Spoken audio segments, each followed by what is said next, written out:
right, any other? But before I leave the issue at hand, beforehand, in relation to the Valenzuela, etc., rest, that let's empower the church location and building. After all, every conference, reading of appointment, kasama nga sila sa appointment ng conference eh. So let's just empower them to function. Okay? So that's the rolling of the chair.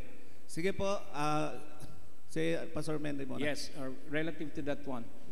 I move that we restructure the School of Ministry under the Board of Ordained Ministry, but it will become an institution of the annual conference. If that will be an institution of the annual conference, then we will elect necessary membership of the School of Ministry. The reason behind, one, as I mentioned, we should institutionalize our school. Number two, this is also in preparation for the rec that we would be able to strengthen, we would be able to expand our program in developing principled leaders, both clergy and lay. And because of that, if we would be able to create some kind of governance in the School of Ministry, then we would have a very good direction in developing our pastors who will be entering the ministry as part of licensing requirement, and at the same time, maybe our lay people can benefit from this. I'll give you an example. Quezon City Annual Conference has their own school, and it is known as Institute for Theological Studies. And to inform the conference, they are in fact giving huge budget for it. Yun pong doon sa ITS. And I'm a faculty of that for a long period of time. And some of those who are now entering the ministry were former lay people of the church. And because of their attendance in the institute, they felt the calling of God and they entered the ministry. And some of those bishops whom you commissioned last time, they were products of the ITS. Well, probably it's one way of imitating them, but of course with a twist of a Philippines Annual Conference way. If you will allow this, then we would be able to... Before you... Yes, Pastor Onilia, are you a faculty member of School of Ministry? Are you the dean? Bishop, gusto ko pong magsalita against the motion, Bishop, okay, if I am in order. Sure. Let's discuss it. Ano po bang nangyayari sa School of Ministry? Ang School of Ministry po ay dinisenyo dito sa ating komperensya ni Dr. Homer Repuerzo. Now, provided by the Book of Discipline, may tinatawag po tayong basic course of study at saka advanced course of study. Yan po ay kinreate precisely to prepare yun pong ating mga laiko na merong damdamin na sila'y tinatawag sa ministeryo na ang tawag natin dyan yung mga candidate to the ministry. Pag ito po ay inalis natin sa Board of Ordained Ministry, sino po ba ang nagpoproseso dito sa mga candidate na ito kung hindi ang miyembro ng Board of the Ordained Ministry? Kaya sa aking palagay, Obispo, na bagamat maganda yung mungkahi ni Dr. Menre, pero sa akin, hindi na dapat alisin sapagkat tama naman. In favor, one against, another in favor. Pastor De La Cruz yata to. Tayo, yung unang nagtaas ng kamay. Sige po, medyo malayo kayo, hindi ko Pastor, please introduce yourself. Magandang umaga po, Bishop and members of this conference. I would just like to raise these questions, Bishop. We had before this Tianyo Institute for Mission Evangelism, and there was another one which is the Lay Speaking Seminar or Institute, in which nung magpapastor po ako ay dinalo ko lahat ito and I was a graduate of these two institutes. Now, let me just remind the body, the entire people here, that the SOM and the SOL are part of the G12. Nakapalaman po ito sa G12.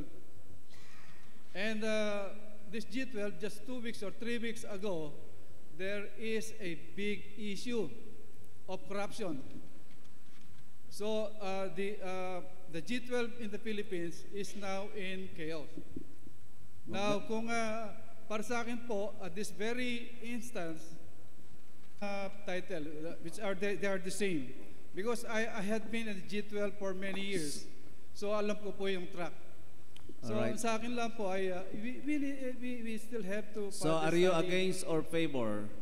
I am still pag-aralan muna po. You are neither against or favor. Thank you. Si Mr. Banikid Salamat and po. then si Pastor at I the have a back. motion, Bishop. I move that the discussions in school ministry be referred to the proper body for discussion, and all those concerned who are concerned and in charge will be included.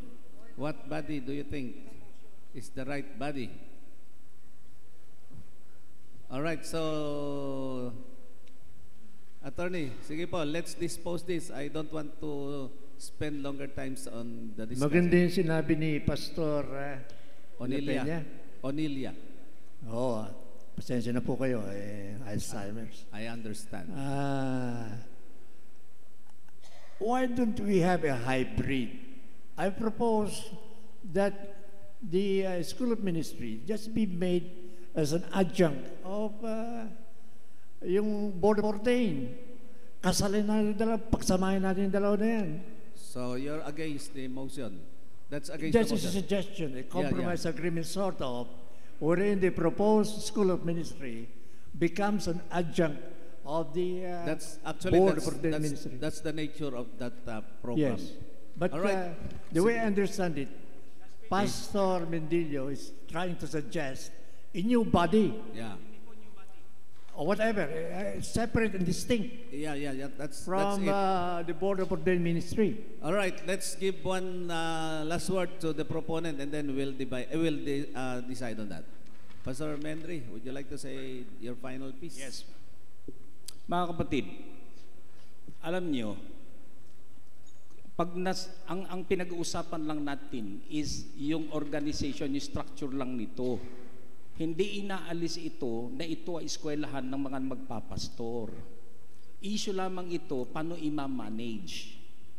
How to manage this properly, gawin na natin na ito na isang institusyon. Una, para pag na-organize ito as institusyon, yung mailalagay po dyan, they will look into this financially para makakakuha sila ng mga right people who will give the lecture. Kasi po, merong kaakibat yan na honorarium. Paano tayo kukuha, for example, ng speaker from UTS to teach in the SOM if we are not financially capable? Kaya pag na-organize po ito, hindi inaalis ang SOM. SOM still there. The curriculum is still there.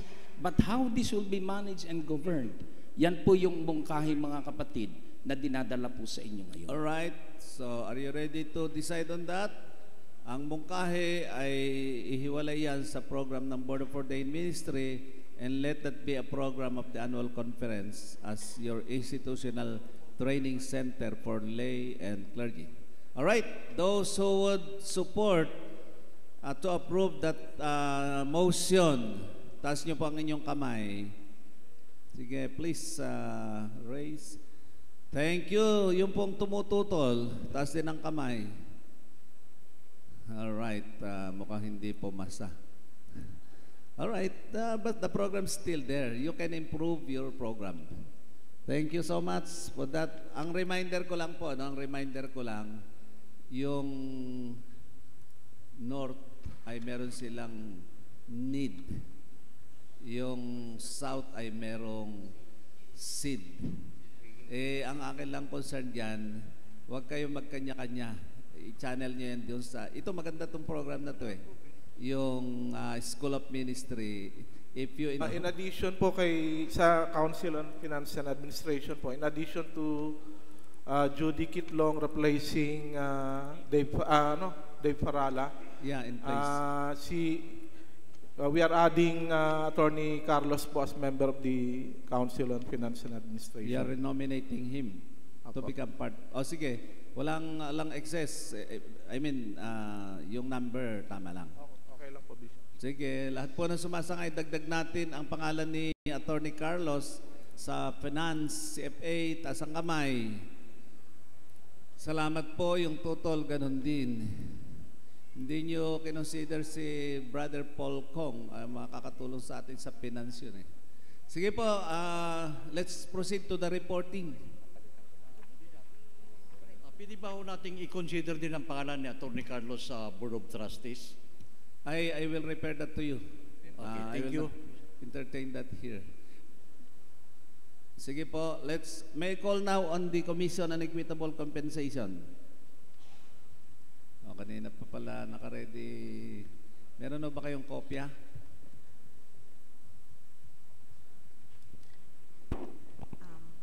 Our beloved Bishop Seri Francisco, and our Bishop's wife, Ate Tita, our district superintendents, Reverend Bong, Domingo, and Reverend Robert Parcasio, our lay leader, Brother June Sermonia, our pastors and deaconesses, lay delegates, guests, and friends, good morning. Morning. The Commission on Equitable Compensation was convened last Monday by our convener, Daryl Osias, and fortunately, I was the one elected as the chair of the Commission on Equitable Compensation. Palakpakan natin. I think this is another territory for me, additional territory for so many territories that I've been working with. Of the conference year 2016 and 2017. And so there was no, we did not have an increase in the salaries of our workers this year. And because of that, we held a short meeting and we come up with a few recommendations because we do not have